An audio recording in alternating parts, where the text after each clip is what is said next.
আসসালামু আলাইকুম।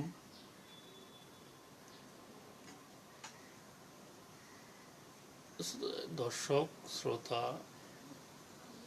সকল সম্মানিত শিক্ষক, আমার বন্ধু যারা শিক্ষকতার সাথে জড়িত আছে, যারা শিক্ষকতার সাথে জড়িত নাই, সবাইকে আমি সালাম দিচ্ছি, অভিনন্দন তোমাদেরকে আমন্ত্রণ জানাচ্ছি।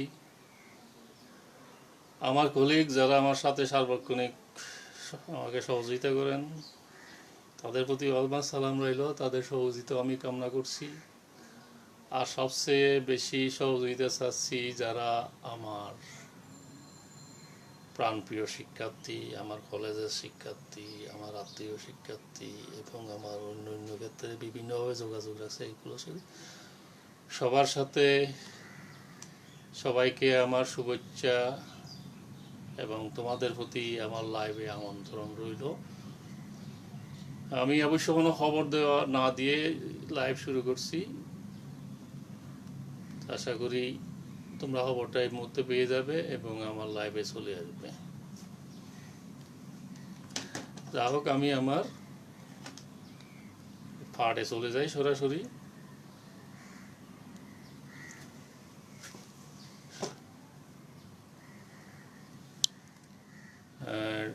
HSC online chemistry class 16, organic chemistry 5, আরও 4টা ক্লাস আমি করেছি। এটা পঞ্চম ক্লাস। আশা করি আরও 2-1টা ক্লাস করব, যেহেতু এটা থেকে 3টা প্রশ্নই চলে আসার সম্ভাবনা থাকে। আর আমি Mohammad Nurul Afsar, lecturer, Rajanagar Ranihat degree college, Tanguniya, Chattogram. আর যারা আমাকে সরাসরি প্রাইভেটলি যোগাযোগ করতেছো, আমার ইমেইলে ইনবক্স করবা, আমি তোমাদের সাথে প্রাইভেট উত্তর দিতে চেষ্টা করব। পার্সোনাল কোনো প্রশ্ন থাকলে, পার্সোনালি যদি কোনো কিছু বুঝতে না পারো, আমি উত্তর দিতে চেষ্টা করব।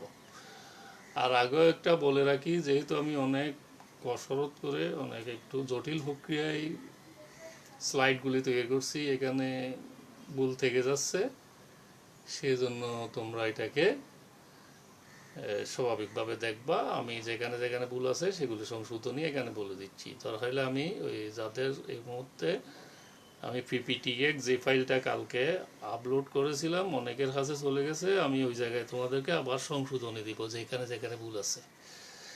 যা হোক, আমরা পাঠে চলে যাই। আমরা পাঠ করি। আজকে যা নিয়ে আলোচনা করতে চাচ্ছি সেটা হলো জৈব যৌগ 5। মূলত এটাকে আরেকটা উপ অংশ ভাগ করছি, সেটা হলো সাধারণ প্রস্তুতি, শনাক্তকরণ, রাসায়নিক ধর্ম 2। আর আমাদের আজকের আলোচনার বিষয় থাকবে অ্যালকোহল, ইথার, কার্বনিল, কার্বনিল বলতে আমরা অ্যালডিহাইড এবং কিটোন এবং কার্বক্সিলিক অ্যাসিড। তো প্রথমে অ্যালকোহল নিয়ে, অ্যালকোহলের সংজ্ঞা, শ্রেণীবিভাগ, সাধারণ প্রস্তুতি, শনাক্তকরণ, ভৌত রাসায়নিক ধর্ম, এগুলো নিয়ে মোটামুটি আলোচনা করা হবে। সংজ্ঞা তো তোমরা জানো। সংজ্ঞা বলতে আমরা কেমিস্ট্রির সংজ্ঞা আগে আমি ক্লাসে খুব মজা করি বলি, কেমিস্ট্রি ডেফিনেশনে যা বলে না তার চেয়ে অনেক অনেক বেশি। তারপরেও আমাদের এখানে আমরা অ্যালকোহল বলতে বুঝবো সম্পৃক্ত হাইড্রোকার্বনের এক বা একাধিক হাইড্রোজেন হাইড্রোক্সিল মূলক দ্বারা প্রতিস্থাপিত হইয়া যে যৌগ উৎপন্ন হয় তাকে অ্যালকোহল বলে। হাইড্রোক্সিল মূলকের উপর ভিত্তি করে আমরা অ্যালকোহলকে 2 ভাগে ভাগ করি, একটা হলো মনোহাইড্রিক অ্যালকোহল আর একটা হলো পলিহাইড্রিক অ্যালকোহল। মনোহাইড্রিক অ্যালকোহল মানে একটা হাইড্রোক্সিল মূলক থাকলেই শুধু একটা হাইড্রোজেন একটা ওএইচ মূলক দ্বারা প্রতিস্থাপিত হয়ে যে যৌগ হবে তাকে বলে মনোহাইড্রিক অ্যালকোহল। আর একাধিক হাইড্রোক্সিল মূলক প্রতিস্থাপিত হয়ে যে যৌগ উৎপন্ন হবে তাকে বলবো পলিহাইড্রিক অ্যালকোহল। মনোহাইড্রিক অ্যালকোহলের উদাহরণ দিলাম আমি এখানে ইথানল, পলিহাইড্রিক সরবিটল বললাম, শুরুতে বললাম যে গ্লিসারিন। মনোহাইড্রিক অ্যালকোহলকে আমরা আবার 3 ভাগে ভাগ করি, প্রাইমারি, সেকেন্ডারি, টারশিয়ারি।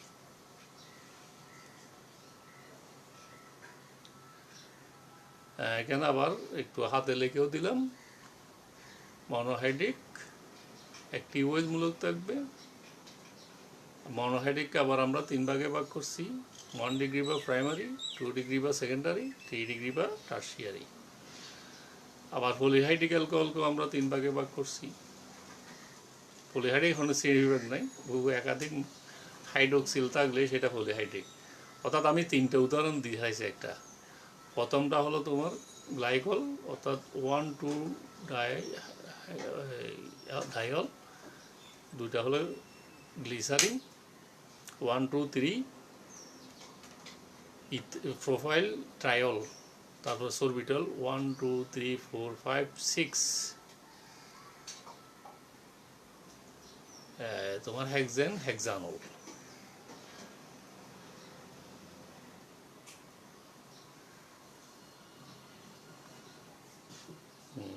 স্লাইড যেটা চলে গেছে সেটাও আবার একই জিনিস, অ্যালকোহল শ্রেণীবিভাগ, মনোহাইড্রিক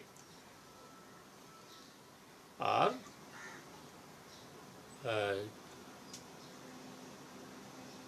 পলিহাইড্রিক। মনোহাইড্রিককে 3 ভাগে, 1 ডিগ্রি, 2 ডিগ্রি, 3 ডিগ্রি।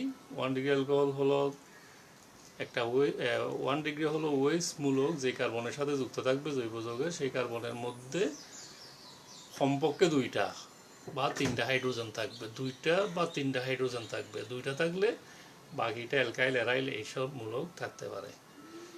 তাকে আমরা বলবো 1 ডিগ্রি অ্যালকোহল। 2 ডিগ্রি অ্যালকোহল হলো ওএইচ মূলক, জৈব যৌগে যে কার্বনের সাথে যুক্ত থাকবে সেই কার্বনের সাথে একটা হাইড্রোজেন থাকবে, বাকি 2টা অ্যালকাইল বা অ্যারাইল থাকবে।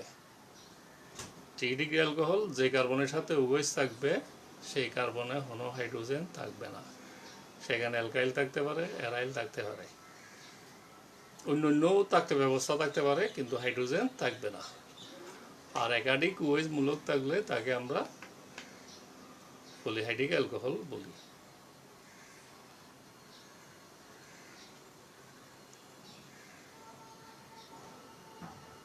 এখন আসো অ্যালকোহলের সাধারণ প্রস্তুতি। আমি এখানে সংশোধনী আবার বলি, আগে শুরু করি। অ্যালকাইল হ্যালাইডকে জলীয় সোডিয়াম বা পটাশিয়াম হাইড্রোক্সাইডকে দ্রবণকে মিশ্রিত করে, এটা মিশ্রিত করে উত্তপ্ত করলে অ্যালকোহল উৎপন্ন হয়। তো এখানে অ্যালকাইল হ্যালাইডের সাথে পটাশিয়াম হাইড্রোক্সাইড বিক্রিয়া করে অ্যালকোহল এবং পটাশিয়াম হ্যালাইড উৎপন্ন হবে। আর উদাহরণ তোমার ব্রোমোইথেন, এটা এই জায়গায় যেটা দেখাইছে এটা ভুলবশত হাইড্রোজেন ব্রোমাইড, এই জায়গায় হবে ওই আগের মতোই পটাশিয়াম হাইড্রোক্সাইড বিক্রিয়া করে ইথানল এবং পটাশিয়াম ব্রোমাইড উৎপন্ন হবে। আর এই ক্ষেত্রে সক্রিয়তার ক্রম হবে, তুমি যদি অ্যালকাইল আয়োডাইড দাও দ্রুত বিক্রিয়া করবে, ব্রোমাইড দিলে তার চেয়ে কম দ্রুত, ক্লোরাইড দিলে আরও কম দ্রুত। আমরা এখানে ফ্লোরাইডের ব্যাপারটা আনি নাই, যেহেতু ফ্লোরাইডে খুব একটা এই ধরনের ইউজ এখানে হয় না। আর অ্যালকিন থেকে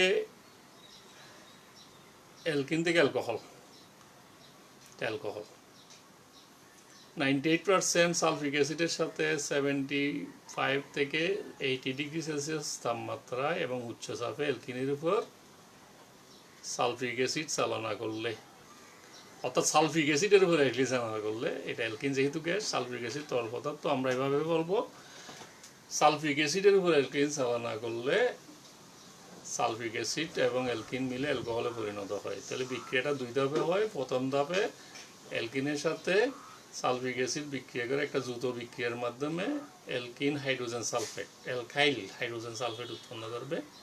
আমি এখানে যেটা দেখাইছি অ্যালকিন বলতে ইথিন দিছি, সালফিক অ্যাসিডের সাথে বিক্রিয়া করে ইথাইল হাইড্রোজেন সালফেট, এবং ইথাইল হাইড্রোজেন সালফেট আবার পানির সাথে বিক্রিয়া করে উৎপন্ন হয়ে গেছে ইথানল। সালফিক অ্যাসিড আবার যেভাবে গেছে সেভাবে ফেরত আসছে। আমি আবার হাতের লেখাও দেখাইছি। অ্যালকাইল হ্যালাইড পটাশিয়াম হাইড্রোক্সাইডের সাথে বিক্রিয়া করে অ্যালকোহল উৎপন্ন হয়েছে, উদাহরণ দেখাইলাম।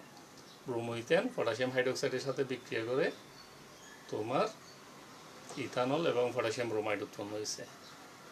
আর দ্বিতীয় হলো আগের লিখছিলাম অ্যালকিন থেকে কীভাবে হাইড্রোজেন, এখানে আমি প্রোফাইন ইউজ করছি, মার্কোনিকভ রুল এখানে ফলো হয়েছে।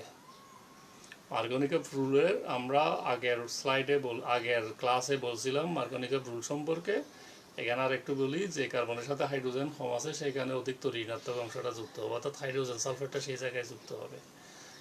হাইড্রোজেন সালফেট যুক্ত হবে, হাইড্রোজেন এখানে সাইডটা কমে গেছে, আগে একটা ও হবে, সালফারের আগে একটা ও হবে, খুব একটা ঝামেলা হয়ে গেছে, ও হবে, এটা তোমরা ঠিক করে নাও। এখানে ও হবে ও SO3H হবে, তাহলে এটা আবার পানির সাথে 140°C তাপমাত্রায় উত্তপ্ত করলে তখন সেটা অ্যালকোহলে পরিণত হবে। আরও সাধারণ প্রস্তুতি আছে। বিজারক পদার্থ লিথিয়াম অ্যালুমিনিয়াম হাইড্রাইড, বিভিন্ন সমগোত্রীয় শ্রেণীর যৌগ যেমন অ্যালডিহাইড, কিটোন, কার্বক্সিল অ্যাসিড প্রভৃতি যৌগকে লিথিয়াম অ্যালুমিনিয়াম হাইড্রোক্সাইডে যদি আমি যোগ করি,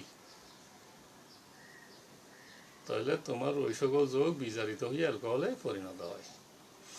যেমন অ্যালডিহাইড বিজারিত হইয়া অ্যালকানলে পরিণত হয়েছে।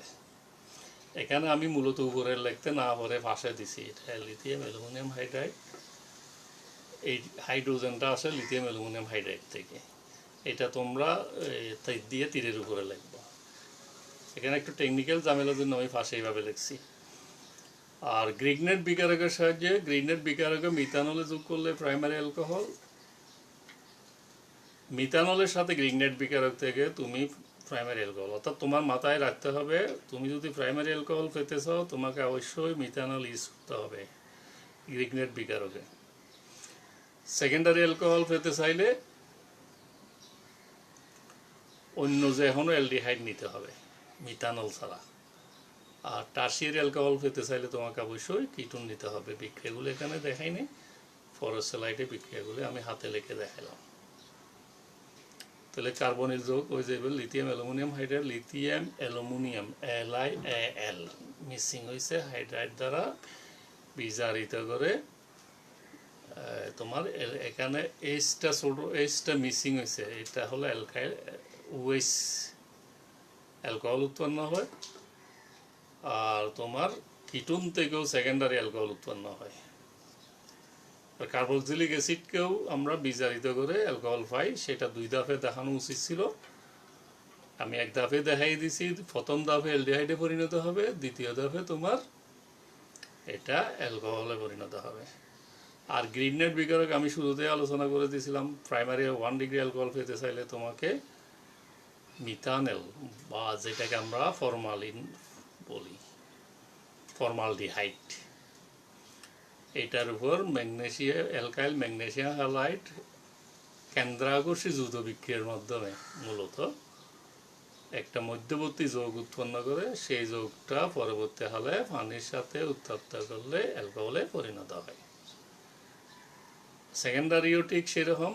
সেকেন্ডারি বলছিলাম আমরা মিথানেল ছাড়া অন্য যখন অ্যালডিহাইড নিছি, আমি ইথানেল নিছি, ইথানেলের সাথে প্রথমে যৌথ বিক্রিয়ায় যৌথ যৌগ যেটা হলো সেটাকে আবার পানির সাথে উত্তপ্ত করলে আমি সেকেন্ডারি অ্যালকোহল পাইছি। এই সেকেন্ডারি অ্যালকোহল সি এর উপর দিকে একটা মিথাইল গ্রুপ, এদিকে একটা অ্যালকাইল গ্রুপ, একটা হাইড্রোজেন আছে। আর টার্সিয়ারি পেতে হলে আমাকে অবশ্যই কিটোন নিতে হবে, এটা প্রোপানন, এটা ম্যাগনেসিয়াম অ্যালকাইল ম্যাগনেসিয়াম হ্যালাইড, ওই এটা যৌথ বিক্রিয়া উৎপন্ন হয়েছে, সেটা আবার পানির সাথে উত্তপ্ত করলে আমি এই জায়গায় দেখাইছি কার্বনের উপর দিকে একটা মিথাইল, এদিকে একটা মিথাইল, একটা অ্যালকাইল, অর্থাৎ কোনো হাইড্রোজেন নাই। ক্লিয়ার করলে হয়, এখানে যেটা ঝাপসা হয়ে গেছে এটা তোমার চিন্তা করার দরকার নাই। এখানে একটা CH3OH।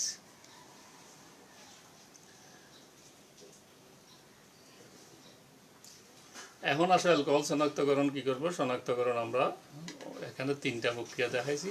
একটা সোডিয়ামের সাথে বিক্রিয়া করবে, এক্ষেত্রে আমি আগে বলে দিয়েছিলাম সোডিয়ামের সাথে বিক্রিয়া করে হাইড্রোজেন গ্যাস উৎপন্ন, অর্থাৎ সোডিয়াম হাইড্রোজেনকে প্রতিস্থাপন করছে, এক্ষেত্রে অ্যালকোহলটা অম্লধর্মী। তো আমরা বিয়োজন ধ্রুবক যখন পড়ছিলাম ফার্স্ট পেপারে, বিয়োজন ধ্রুবকের মান এটা কিন্তু খুবই কম, 10⁻16, পানির 10⁻14। এর অর্থ হলো এটার অম্লধর্মিতা পানি থেকে কম। তারপরে যেহেতু এটা সোডিয়ামের সাথে বিক্রিয়া করে হাইড্রোজেন প্রতিস্থাপিত হয়েছে, সেজন্য এটা অম্ল। আচ্ছা, যা হোক, এখানে তোমার ওই পরীক্ষাটা কীভাবে করবে সেটা একটু বলে দিই। একটু পরীক্ষা নিলে নমুনা পদার্থের দ্রবণ নিয়ে তার মধ্যে এক টুকরা সোডিয়াম ধাতু ধাতু ধোয়াকার তরল সুগার যোগ করে দিতে হবে। অতঃপর বৃদ্ধ আঙ্গুল দিয়ে পরীক্ষা নলের মুখে অতঃপর এটা নলের মুখ বন্ধ করে ধরতে হবে। কিছুক্ষণ পর আঙ্গুল সরিয়ে জ্বলন্ত ম্যাচ কাটি ধরলে টেস্ট টিউবে যদি আগুন লেগে যায় তাহলে নমুনাটি অ্যালকোহল। অর্থাৎ এর অর্থ হলো সোডিয়াম দিয়ে, অ্যালকোহলের ভিতর সোডিয়াম দিলে তো হাইড্রোজেন গ্যাস উৎপন্ন হবে, আর হাইড্রোজেন গ্যাস নিজে জ্বলে, অন্যকে জ্বলতে সাহায্য করে না, সেই জন্য এখানে হাইড্রোজেন গ্যাস উৎপন্ন হবে। তো তুমি যা কিছু ধরো না কেন আগুনের সম্পর্কে এটা জ্বলে উঠবে। আর দ্বিতীয় হলো অ্যালকোহলকে ফসফরাস পেন্টাক্লোরাইড, কঠিন ফসফরাস পেন্টাক্লোরাইড সহ উত্তপ্ত করলে হাইড্রোজেন ক্লোরাইড গ্যাস উৎপন্ন হবে। তো উৎপন্ন গ্যাসটা হাইড্রোজেন ক্লোরাইড কিনা সেটা নিশ্চিত হওয়ার জন্য তুমি একটা হাঁসদণ্ড নিবা। হাঁসদণ্ডকে গাঢ় অ্যামোনিয়াম হাইড্রোক্সাইড দ্রবণ দ্বারা সিক্ত করবা, মানে ডুবাইয়া নিবা, ভিজাইয়া, মানে এখানে কিছু থাকে মতো নিবা। তারপরে ওই বিক্রিয়ার ফলে যে গ্যাস উৎপন্ন হয় সেই গ্যাসের ভিতর যখন এই দণ্ডটা ধরবে দেখা যাবে ধোঁয়াটা সাদা ধোঁয়া হয়ে যাবে। সাদা ধোঁয়া মানে অ্যামোনিয়াম ক্লোরাইড। তাহলে এই ধরনের ঘটনা ঘটলে এটা অ্যালকোহল। 3 নম্বর বিক্রিয়া হলো আইডোফর্ম। আইডোফর্ম বিক্রিয়া বিশেষ করে ইথানলটা বেশি করা হয়, অন্যান্য ক্ষেত্রে খুব বেশি প্রযোজ্য না। তাহলে আইডোফর্ম বিক্রিয়ার ফলে প্রথমে তোমার পরীক্ষা নল নমুনা নিয়ে অতিরিক্ত আয়োডিন 2-3 ফোঁটা কস্টিক সোডা দ্রবণ মিশ্রিত করে জাগাইতে হবে, তাপ দিতে হবে। যদি এখানে মিষ্টি গন্ধযুক্ত হলুদ দ্রবণ উৎপন্ন করা হয় তাহলে এটা আইডোফর্ম উৎপন্ন করবে, তাহলে বুঝে নিবে এটা অ্যালকোহল। আমি বিক্রিয়াগুলি পরের স্লাইডে দেখাইছি, দেখো একটু। অ্যালকোহল শনাক্ত হইতে বলছিলাম সোডিয়াম ধাতু হাইড্রোজেন গ্যাস উৎপন্ন হয়েছে, ও বলছে এটা অম্ল, কিন্তু এত বেশি অম্ল না যেটা সোডিয়াম হাইড্রোক্সাইড বা সোডিয়াম কার্বনের সাথে বিক্রিয়া করে না। আর ফসফরাস পেন্টাক্লোরাইড পরীক্ষা, ফসফরাস পেন্টাক্লোরাইড, হ্যাঁ এই জায়গায় একটু এটা PCl5 হবে, এটাই এখানে হবে, এই জিনিসটা এখানে লেখা হয়ে গেছে PCl5, এই জায়গায় ঠিক করে নিবা। তাহলে অ্যালকাইল এই হাইড্রোজেন ক্লোরাইডটাই ইম্পর্টেন্ট, হাইড্রোজেন ক্লোরাইড গ্যাস উৎপন্ন হবে। আর অ্যামোনিয়ার সাথে হাইড্রোজেন ক্লোরাইড গ্যাস, অ্যামোনিয়াম ক্লোরাইডের সাদা ধোঁয়া মানে ওইটাও গ্যাস উৎপন্ন হবে। এর মাধ্যমে তুমি নিশ্চিত হবে আমি যেটা পরীক্ষা করতেছি এটা অ্যালকোহল। আইডোফর্ম পরীক্ষা করার জন্য প্রথমে তুমি বলছিলাম অ্যালকোহলের ভিতরে আয়োডিন দিবা। আয়োডিন দেওয়ার পরে এটা প্রথমে অ্যালকোহল আয়োডিন দ্বারা বিজারিত হইয়া ইথানলে পরিণত হবে। যেহেতু আমি ইথানল নিছি সেই জন্য ইথানল হবে। হাইড্রোজেন আয়োডাইড উৎপন্ন ইথানল আবার অতিরিক্ত আয়োডিনের সাথে বিক্রিয়া করে ট্রাই আয়োডো ইথানল উৎপন্ন হবে। ট্রাই আয়োডো ইথানলকে সোডিয়াম হাইড্রোক্সাইডের সাথে উত্তপ্ত করলে তখন সেটা আইডোফর্মে পরিণত হবে। এই আইডোফর্মের বর্ণ হবে হলুদ। তখন তুমি নিশ্চিত হয়ে গেছো তুমি যে কাজটা করতেছো এটা একটা অ্যালকোহল। এখন আসো 1, 2, 3 ডিগ্রি অ্যালকোহল, মানে অ্যালকোহল শনাক্ত করার পরে সেটা কোন ধরনের অ্যালকোহল, এটা প্রাইমারি না সেকেন্ডারি না টার্সিয়ারি, এই অ্যালকোহল কনফার্ম হওয়ার জন্য তোমাকে আরও পরীক্ষা করতে হবে। সেই পরীক্ষাটা আমরা এখানে 2টা পরীক্ষা উল্লেখ করছি। একটা হলো লুকাস বিকারক, বর্ণনাটা পরে আছে কেন আর বলতে হবে না, আমি ওই জায়গায় বলবো। লুকাস বিকারকের সাহায্যে তুমি যদি বিক্রিয়াটা করো, লুকাস বিকারক এখানে এমনি একটু বলে রাখি জিঙ্ক ক্লোরাইডের সাথে গাঢ় হাইড্রোক্লোরিক অ্যাসিডের মিশ্রণে হলো লুকাস বিকারক। অ্যালকোহলের মধ্যে লুকাস বিকারক দিলে লুকাস বিকারকের হাইড্রোক্লোরিক অ্যাসিডের সাথে যদি এটা টার্সিয়ারি অ্যালকোহল হয় সাথে সাথে বিক্রিয়া করে পদক্ষেপ পড়বে, দেওয়ার সাথে সাথে বিক্রিয়া করবে। সেকেন্ডারি হলে তোমাকে 5 থেকে 10 মিনিট অপেক্ষা করতে হবে, এটা সেকেন্ডারি, অপেক্ষা করবে, বিক্রিয়া করবে, পদক্ষেপ করবে। প্রাইমারিতে বিক্রিয়া করতে চাইবে না। তো প্রাইমারিতে যদি বিক্রিয়া করে না কিন্তু দীর্ঘক্ষণ তাপ দিলে অনেকক্ষণ যাব পরে বিক্রিয়া দিলে তৈলাক্ত পদার্থ উৎপন্ন হয়। পদক্ষেপ না করে তৈলাক্ত পদার্থ উৎপন্ন হয়ে পানির উপর বেশি ওঠে। আর প্রাইমারি সেকেন্ডারি টার্সিয়ারি ওইটা আগেই বলছিলাম, ওইটা তো বলছি। লুকাস বিকারকের কথা এখানে লিখছি জিঙ্ক ক্লোরাইড গাঢ় সালফিক অ্যাসিড দ্রবীভূত করে যে দ্রবণ পাওয়া যায় তাই লুকাস বিকারক। দ্রবণে টার্সিয়ারি অ্যালকোহলের সাথে সাথে বিক্রিয়া দেয়। সেকেন্ডারি 5 থেকে 10 মিনিট পরে দেয়। প্রাইমারি বিক্রিয়া দিতে চায় না, তবে দীর্ঘক্ষণ উত্তপ্ত করলে অ্যালাইল ক্লোরাইডে তৈলাক্ত পদার্থ উৎপন্ন হয়, সেটা আগে বলছি। আর সেকেন্ড যেটা সেটা পরবর্তী স্লাইডে তোমার বিক্রিয়া আছে, আগে আমি বিক্রিয়াগুলি বলে দিই, প্রক্রিয়াটা বলে দিই। Acid permanganate. পারম্যাঙ্গানেট এই জন্য বলা হচ্ছে, পটাশিয়াম পারম্যাঙ্গানেটের ভিতরে সালফিক অ্যাসিড, পটাশিয়াম ডাইক্রোমেটের ভিতরে সালফিক অ্যাসিড, এগুলো হলো অ্যাসিড পারম্যাঙ্গানেট বা অ্যাসিড ডাইক্রোমেট। আর লঘু নাইট্রিক অ্যাসিড ইত্যাদি দ্বারা জারিত হইয়া প্রথমে অ্যালডিহাইড বা কিটুন উৎপন্ন হয়, পরবর্তীকালে অ্যালডিহাইড ও কিটুন আবার জারিত হইয়া কার্বক্সিলিক অ্যাসিডে পরিণত হয়। তাহলে এখানে প্রাইমারি সেকেন্ডারি টার্সিয়ারির পার্থক্য কী করে? প্রাইমারির ক্ষেত্রে তখন জারিত হইয়া কার্বক্সিলিক অ্যাসিড হবে, কার্বনের সংখ্যা অপরিবর্তিত থাকবে। সেকেন্ডারিতে তোমার যেখানে কার্বনিল মূলক হবে সেখানে ভাগ হয়ে যাবে। কার্বনিল মূলক দিয়া দীর্ঘ শিকল দিয়ে একটা কার্বক্সিলিক অ্যাসিড হবে, আবার যদি শুধু ওখানে মিথাইল গ্রুপ থাকে এটা কার্বন ডাইঅক্সাইড হয়ে যাবে। মিথাইল গ্রুপের যদি উপরে থাকে সেখানে আরেকটা অ্যাসিড হয়ে যাবে, অর্থাৎ দুইটা অ্যাসিডে বিভক্ত হবে। যদি শুধু মিথাইল থাকে কার্বন ডাইঅক্সাইড হবে, সেটা বিক্রিয়া দেখানো সম্ভব হয় নাই, তারপর তোমরা এটা মনে রাখবা। তাহলে আমরা একটু বিক্রিয়াগুলি দেখি।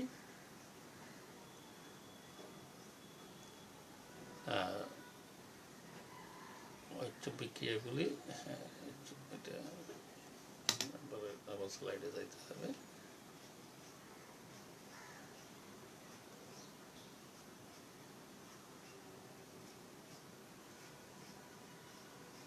Now 1 degree, 2 degree যে জারণ, অম্লীয় পটাশিয়াম ডাইক্রোমেট, পারম্যাঙ্গানেট ইত্যাদি, এগুলো অম্লের ভিতর থাকলে জাইমান অক্সিজেন উৎপন্ন হয়, সেটা আমরা বিভিন্ন জায়গায় দেখাইছি। এই জাইমান অক্সিজেন তোমরা যদি বিক্রিয়া না দেখো কোনো সমস্যা নাই, দেখালে ভালো বেশি। আবার দেখাইতে গিয়ে ভুল করে ফেললে কিন্তু উল্টো হয়ে যাবে রেজাল্ট। তো জারিত হইয়া অ্যালকোহল জারিত হইয়া প্রথমে অ্যালডিহাইড, পরে কার্বক্সিলিক অ্যাসিড 1 ডিগ্রি, কার্বনের কোনো পরিবর্তন ঘটবে না, অ্যালকোহলে কার্বন যা থাকবে কার্বক্সিলিক অ্যাসিডও তা থাকবে। সেকেন্ডারি অ্যালকোহল নিলে প্রথমে কিটুন, পরে কার্বক্সিলিক অ্যাসিড। তো বলছিলাম কার্বক্সিলিক অ্যাসিড কার্বনিল মূলকের দুই পাশে তোমার এখানে মিথাইল গ্রুপ, এটা ভেঙে তোমার দুইটা অ্যাসিড হয়ে যাবে। এটা হলো প্রোপানিক অ্যাসিড আর একটা এখানে আসলে কার্বন ডাইঅক্সাইড, এখানে CH2 CH3 হওয়ার কথা, CH না, ঠিক আছে, যোগ অনুসারে কার্বন 1 2 3, এখানে আরেকটা যোগ। আচ্ছা, আমার কথার সাথে যদি আমরা ঠিক রাখতে চাই, এখানে আরেকটা যোগ হওয়ার কথা, CH2 CH3 হওয়ার কথা। যাক, তোমার এখানে শুধু কার্বন থাকলে এটা কার্বন ডাইঅক্সাইড লাগবে, মিথাইল গ্রুপের জন্য কার্বন ডাইঅক্সাইড, আর উপরে হলে যা থাকে তার জন্য যে অ্যাসিড হয় সেই অ্যাসিড। আচ্ছা, তো পরের স্লাইডে জায়গা ইথারের সাধারণ প্রস্তুতি আমি খুব দ্রুত পড়ে যাব। ইথার খুব বেশি প্রশ্ন আসে না, যতটুকু আসে ততটুকুই আমি দিছি। এটা অ্যালকোহল থেকে ইথার প্রস্তুত। ইথার যা মনে করো ডাইইথাইল ইথার, এখানেই বলে দিই, ডাইইথাইল ইথার হবে তোমার সালফিক অ্যাসিডের সাথে প্রথম 100 ডিগ্রি সেলসিয়াস তাপমাত্রায় অতিরিক্ত অ্যালকোহল সহ বিক্রিয়া করলে প্রথমে হবে একটা মধ্যবর্তী যৌগ হবে, সেই মধ্যবর্তী যৌগকে আবার অতিরিক্ত অ্যালকোহল সহ 140 ডিগ্রি সেলসিয়াস তাপমাত্রা উত্তপ্ত করলে ইথারে পরিণত হবে। আর উইলিয়ামসন সংশ্লেষণ হলো অ্যালকাইল হ্যালাইডকে সোডিয়াম বা পটাশিয়াম অ্যালকোক্সাইডের মিশ্রণকে উত্তপ্ত করলে ইথার পাওয়া যায়। যদিও নাম বড় নাম, কিন্তু খুবই অল্প জিনিস এখানে। স্লাইডে যাই। সাধারণ বস্তুই দেখো, মনোহাইড্রিক অ্যালকোহল সালফিক অ্যাসিডের সাথে সরাসরি তাপমাত্রাটা এখানে দেওয়া হয়েছে, ইথার উৎপন্ন হবে। এখানে ইথার আর বন্ড আর পানি সালফিক অ্যাসিড, অর্থাৎ এখানে সালফিক অ্যাসিডের হাস হলো এক অণু পানি বের করে নেওয়া। আর উইলিয়ামসন সংশ্লেষণ, যেটা আগে বলছিলাম স্লাইডে, অ্যালকাইল হ্যালাইড সোডিয়াম অ্যালকোক্সাইড সহ উত্তপ্ত করলে ইথার উৎপন্ন হবে। উদাহরণ দিলাম আমরা, আয়োডো ইথেন সোডিয়াম ইথঅক্সাইডের সাথে আমি যখন উত্তপ্ত করলাম ইথক্সি ইথার উৎপন্ন হবে। ইথারের শনাক্তকরণ করবো কিভাবে? পরীক্ষা হলে আমি জৈব নমুনা নিয়ে তার মধ্যে শীতলক আর সালফিক অ্যাসিড যোগ করব। যোগ করলে তোমার ডাই অ্যালকাইল হাইড্রোজেন সালফেটের স্ফটিক সৃষ্টি হবে, যেটাকে ক্লাশ বলে, ক্রিস্টাল সৃষ্টি হবে। এই ধরনের ঘটনা ঘটলে ধরে নিবে এটা ইথার। আর বেশি কিছু নাই ইথার নিয়ে। কার্বনিল যোগ দ্রুত। কার্বনিল যোগ হলো যে সকল যোগের কার্বনিল মূলক থেকে কার্বনিল যোগ বলে। আমরা সব উভয় সিইউ থাকলেও তো কার্বনিল যোগ হবে এরকম কথা নাই। সিইউ থাকলে আরও সত্য হলো কার্বনিলের সাথে দুই বন্ধনে অ্যালকাইল, অ্যারাইল বা হাইড্রোজেন থাকতে হবে। তাহলে কার্বনিল মূলকের সাথে অ্যালকাইল, অ্যারাইল বা হাইড্রোজেন থাকলে সেটাই কার্বনিল যোগ। কার্বনিল যোগ দুইভাবে হতে পারে, একটা অ্যালডিহাইড, একটা কিটুন। অ্যালডিহাইডের মধ্যে কার্বনিল যোগের একটা কার্বন অন্তত হাইড্রোজেন থাকবে, বাকিটা হাইড্রোজেন, অ্যালকাইল, অ্যারাইল হাইড্রোজেনও থাকতে পারে। আর কিটুনের মধ্যে কার্বনিল মূলকের সাথে কোনো হাইড্রোজেন থাকবে না, দুইটা বন্ধনের মধ্যে অ্যালকাইল বা অ্যারাইল থাকবে। আচ্ছা, তাহলে এই হলো মোটামুটি। এখানে আর একটু তো যেহেতু যাদের ফাইল আছে ফাইলটা খুলে তোমরা বাকিটা একটু পড়ে নিবা। এখন আমরা ওই বলছিলাম কার্বনিল মূলকের একটু গ্রুপের গঠন কীভাবে হয়, কার্বনের ইলেকট্রন বিন্যাসটা দেখাইলাম। সংকরিত হচ্ছে sp2 সংকরায়ন। sp2 সংকরায়নের পরিপ্রেক্ষিতে sp তিনটা অরবিটাল পরস্পর সাথে 120 ডিগ্রি কোণে থাকবে, আর তোমার এর তলের উপরে লম্বভাবে থাকবে অসংকরিত pz অরবিটালটা। এর অর্থ হলো কার্বনিল মূলকের একটা পাই বন্ধন আছে, তিনটা সিগমা বন্ধন আছে। যেহেতু sp2 সংকরণিত হয়েছে সেই জন্য কার্বনিল মূলকে যেখানে যোগ গঠন করবে ওইটা ত্রিভুজ আকৃতিক, অর্থাৎ 120 ডিগ্রি হবে, অর্থাৎ কোণগুলো 120 ডিগ্রি কোণ হবে। অ্যালডিহাইডের সাথে বা অ্যালডিহাইডের কার্বনের সাথে অ্যালকাইল বা অ্যারাইলের সাথে যে বন্ধনগুলো 120 ডিগ্রি কোণ হবে। আচ্ছা, যা হোক, আমরা পরের অংশে জায়গা। সাধারণ প্রস্তুতি।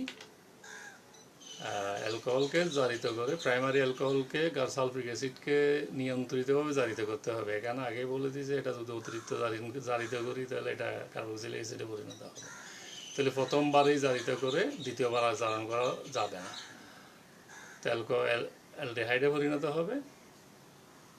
আচ্ছা, আবার অ্যালকোহল থেকে আমরা হাইড্রোজেন অপসারণ করতে পারি। অ্যালকোহল থেকে হাইড্রোজেন অপসারণ করতে হলে এটাকে 250 ডিগ্রি বা 300 ডিগ্রি সেলসিয়াস তাপমাত্রায় কভারের উপরে চালনা করতে হবে। অ্যালকোহল চালনা করলেই তোমার হাইড্রোজেন অপসারিত হইয়া সরাসরি হাইড্রোজেন অপসারিত হয়ে যাবে, তখন এটা অ্যালডিহাইডে পরিণত হবে। বিক্রিয়াগুলো আমি এখানে দেখাইতে চেষ্টা করেছি কেন তোমার অ্যালকোহলকে অর্থাৎ এটা বিক্রিয়াটা আমাদের পটাশিয়াম ডাইক্রোমেট, সালফিক অ্যাসিড, জাইমান অক্সিজেন, এই জাইমান অক্সিজেন অ্যালকোহলকে জারিত করে অ্যালডিহাইডে পরিণত হবে। উদাহরণ দেখাইলাম, ইথানল জারিত হয়ে ইথানলে পরিণত হয়েছে। আর হাইড্রোজেন অপসারণ যেটা দেখাইছে 250 ডিগ্রি সেলসিয়াস তাপমাত্রায় কভার প্রভাবকের উপস্থিতিতে তোমার অ্যালকোহলকে যখন উত্তপ্ত করা হবে তখন সেটা ইথানলে পরিণত হবে। আর তুমি যদি অ্যারাইল হ্যালাইড থেকেও এই অর্থাৎ বেনজালডিহাইড প্রস্তুত করতে পারো, সেক্ষেত্রে তাপমাত্রা 300 ডিগ্রি দিতে হবে। উদাহরণ দেখাইলাম, ইথানল কভারের সাথে 250 ডিগ্রি সেলসিয়াস তাপমাত্রায় উত্তপ্ত করলে হাইড্রোজেন গ্যাস উৎপন্ন হবে।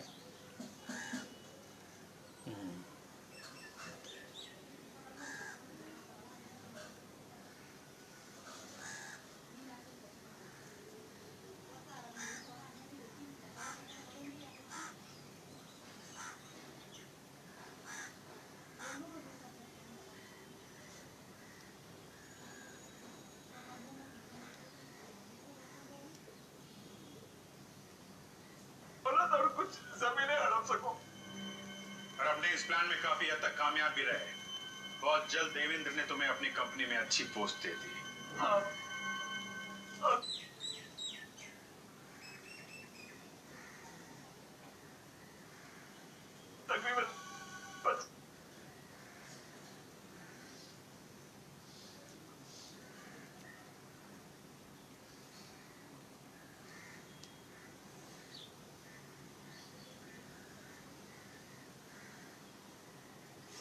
সরি, একটু ডিস্টার্ব হয়ে গেল অনলাইনে।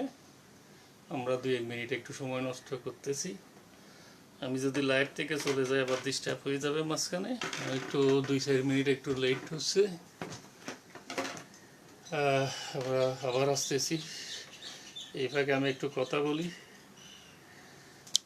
যারা আমার সাথে যুক্ত আছেন তাদেরকে আবার সালাম জানাচ্ছি।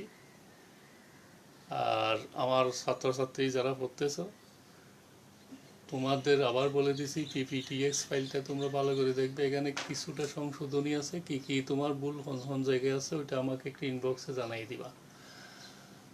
আর ইনবক্সে জানাইয়ে দিলে আমি বুঝতে পারবো, অথবা আমি এখানে চেক করে দেখব, চেক করে দেখে যে যে জায়গায় সমস্যা আছে ওই জায়গায় আমি ঠিক করে দিব। তো তোমাদের ব্যাপার হলো, ব্যাপারটা তোমাদের কাছ থেকে আসতে হবে। যা হোক, আমি একটু আরও কিছুক্ষণ ওয়েট করি, আসতেছে আমার ফাইলটা। নাহলে আমি যদি লাইভ থেকে চলে যাই আবার নতুনভাবে ভিডিও করতে হবে। যাক, মাঝখানে 5 মিনিট ডিস্টার্ব হয়ে গেল। হ্যাঁ, আমি চলে আসছি মনে হয়।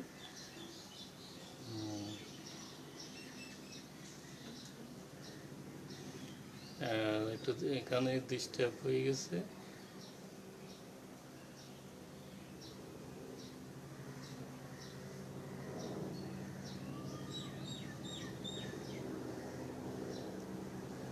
আমি ঠিক করতে চেষ্টা করতেছি।